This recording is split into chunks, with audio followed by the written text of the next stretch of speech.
కరకట్ట మెట్లే దూదిపరుపులయ్యాయి. గోదారమ్మ ఒడ్డే శ్రీరామ భక్తులకు వేదికైంది. భద్రాద్రి రామయ్య కళ్యాణ వైభోగాన్ని కళ్లారా చూడాలన్న సంకల్పంతో భారీగా తరలివచ్చారు. గోదావరి తీరం జనసంద్రంగా మారింది. తెలుగు రాష్ట్రాలతో పాటు దేశవ్యాప్తంగా వివిధ ప్రాంతాల నుంచి భక్తులు తరలివచ్చారు. సరిపడా సౌకర్యాలు లేకపోవడంతో గోదావరి ఒడ్డుపైనే నిద్రించారు. భద్రాచలంలో భక్తుల తాకిడిపై మరింత సమాచారం మా ప్రతినిధి నవీన్ అందిస్తారు. ప్రస్తుతానికి ఐ న్యూస్ టీం భద్రాచలంలో ఉంది. భద్రాచలంలో మరికొన్ని గంటల్లోనే శ్రీ సీతారామచంద్ర స్వామి కళ్యాణ మహోత్సవం ఉంది. ఈ తెల్లవారుజామున గౌతమి నది తీరానికి ఐ న్యూస్ టీం చేరుకుంది. ప్రస్తుతానికి మనం ఇక్కడ చూడొచ్చు భద్రాద్రిలో శ్రీరామ భక్తులు ఏ విధంగా సేద తీరుతున్నారో. గోదావరి తల్లి తమ ఒడిలో వీళ్ళకి సేద తీర్చే వంటి పరిస్థితి కనపడుతుంది. ఎందుకంటే భద్రాచలంలో ఇప్పటికే ఫంక్షన్ హాల్స్, హోటల్ రూములు, స్వచ్ఛంద సంస్థలు కూడా కొన్ని అకామిడేషన్స్ చేసినప్పుడు కూడా వేల సంఖ్యలో కూడా భక్తులు రావడంతో కూడా వీళ్ళందరూ గోదావరి నది తీరాల్లోనే సేద తీరుతున్నారు. పూర్తిగా మనం చూసుకుంటే ఇంకా కొన్ని గంటల్లోనే సీతారాముల కళ్యాణం ఉంది. ఈ కళ్యాణ మహోత్సవాన్ని కనులారా తిలకించడానికి ఈ రామభక్తులు ఇరు రాష్ట్రాల నుంచి, ఇటు తెలుగు రాష్ట్రాలతో పాటు సరిహద్దు ప్రాంతంలో నుండి ఒడిశా, ఛత్తీస్గఢ్ నుంచి కూడా భారీగా చేరుకున్నారు. సో ఇక్కడ మనం చూడొచ్చు ఇన్ని వేల మంది చూడొచ్చు. కరకట్ట దాదాపుగా మనం గోదావరి నది తీరంలోని బ్రిడ్జికి 2 కిలోమీటర్ల దూరంలో ఉన్నాం.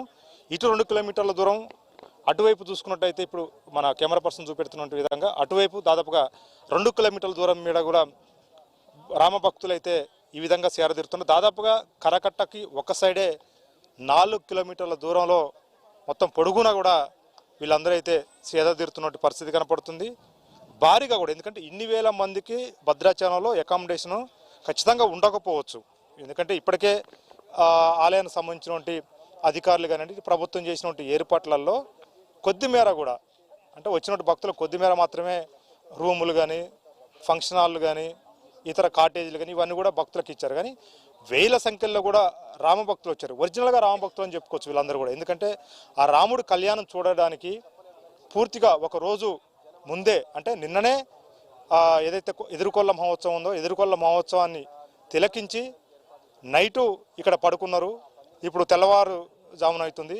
సో ఇప్పుడు కళ్యాణం తిలకించడానికి వీళ్ళందరూ ఇక్కడ ఉన్నట్టు పరిస్థితి కనపడుతుంది. ఇంకా గారె నిద్రలో ఉన్నారు. ఎందుకంటే దాదాపుగా ఎదురుకొల్ల మహోత్సవం నిన్న మనం చూసుకుంటే 10 దాకా కూడా జరిగినట్టు పరిస్థితి కనపడుతుంది.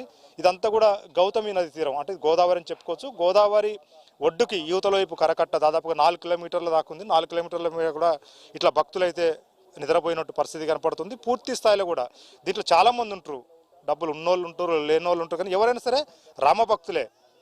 ఇక్కడ ఏ డబ్బు పని చేయదు, ఏది పని చేయదు. ఎందుకంటే వాళ్ళకి ఎన్ని డబ్బులున్నా ఇక్కడ అకామిడేషన్ అనేది అసలు దొరకట్లేదు. కాబట్టి పూర్తి స్థాయిలో కూడా ఇట్లా సాధారణ భక్తుల లెక్కనే, రామభక్తుల లెక్కనే ఇట్లా సేద తీరుతున్నట్టు పరిస్థితి కనపడుతుంది. పూర్తిగా మనం చూడవచ్చు, దాదాపుగా ఒక తెలుగు మీడియా ఛానల్లో ఎప్పుడు కూడా ఇలాంటి దృశ్యాలు భద్రాచలంలో ఎవరు కూడా చూపెట్టకపోవచ్చు తెలుగు మీడియాలో. ఎందుకంటే ఈ దృశ్యాలు ఎవరు కూడా తీయకపోవచ్చు. ఎప్పుడు చూసినా భద్రాచలంలో అంటే కళ్యాణం జరిగేటువంటి విజువల్ కానివ్వండి, లేదంటే సెక్టార్లో నిండినటువంటి భక్తులు కానివ్వండి, లేదా లైటింగ్ తోటి ఉన్నటువంటి భద్రాద్రి ఆలయం కానీ మాత్రమే చూపెడతా ఉంటారు. కానీ ఈ విధంగా భక్తులు, రామభక్తులు ఈ విధంగా వేల మంది ఇక్కడికి, కొంతమంది కాలునడకన, కొంతమంది ఆటోలలో, కొంతమంది 2 వీలర్లలో మనం చూడొచ్చు. కరకట్ట మీదనే ఇవన్నీ కూడా పార్కింగ్ చేసుకున్నట్టు దృశ్యాలు చూడొచ్చు. ఈ బట్టలు కూడా మొత్తం కూడా వీళ్ళు ఇక్కడ స్నానాలు ఆచరించి ఇక్కడే బట్టలు ఆరేసుకొని మరికొన్ని గంటల్లోనే మళ్ళీ భద్రాద్రి రామయ్య కళ్యాణం చూడడానికి వచ్చినటువంటి రామభక్తులని చెప్పుకోవచ్చు పూర్తి స్థాయిలో కూడా. ఎందుకంటే వీళ్ళందరూ కూడా భక్తి శ్రద్ధతోటి ఇక్కడికి వచ్చారని చెప్పుకోవచ్చు. ఎందుకంటే రాముడి మీద ఉన్నటువంటి భక్తి అలాంటిదని చెప్పొచ్చు. పూర్తి స్థాయిలో కూడా ఇప్పటికే వేల సంఖ్యలో కూడా ఇక్కడికి భక్తులు చేరుకున్నారు. సో ప్రతి సంవత్సరం కూడా ఈ విధంగానే ఉంటుంది. ఎందుకంటే ఎప్పుడు కూడా మేము తెల్లవారుజామున కానీ ఇతర మీడియా కానీ మేము కూడా ఎప్పుడు రాలేదు. తెల్లవారుజామున భద్రాచలంలో గౌతమి తీరం ఎలా ఉంటుంది, గోదావరి ఎలా ఉంటుంది చూడడానికి ఎప్పుడు రాలే. ఇప్పుడు గోదావరి ఏ విధంగా ఉంటుంది చూడడానికి వచ్చినప్పుడు భక్తులు ఈ విధంగా మొత్తం కూడా వేల మంది ఇట్లా సేదరినట్టు పరిస్థితి కనపడుతుంది. పూర్తి స్థాయిలో కూడా మనం చూడవచ్చు, కాటేజీలలో కానీ ఫంక్షన్ హాల్లో ఉన్న జనం చాలా తక్కువ భక్తులు. ఎక్కడైతే గోదావరి నదీ తీరం ఉందో నదీ తీరంలో కరకట్ట వైపున దాదాపుగా 4 కిలోమీటర్ల దూరం కూడా పూర్తి స్థాయిలో కూడా భక్తులైతే బారులు తీరినటువంటి పరిస్థితి కనపడుతుంది. పూర్తి స్థాయిలో కూడా వీళ్ళకి కేవలం రూములు లేక ఫంక్షన్ హాల్స్ సంబంధించినటువంటి ఏర్పాటు చేశారు, కానీ అక్కడ కూడా సరిపోక పూర్తిగా కూడా గోదావరి తల్లిని నమ్ముకొని కరకట్ట మీద మొత్తం కూడా సేదతీరుతున్నటువంటి దృశ్యాలు మనం చూడొచ్చు. పూర్తి స్థాయిలో కూడా వీళ్ళు రామభక్తులే. మరికొన్ని గంటల్లోనే మళ్ళీ ఇక్కడి నుంచి పోయి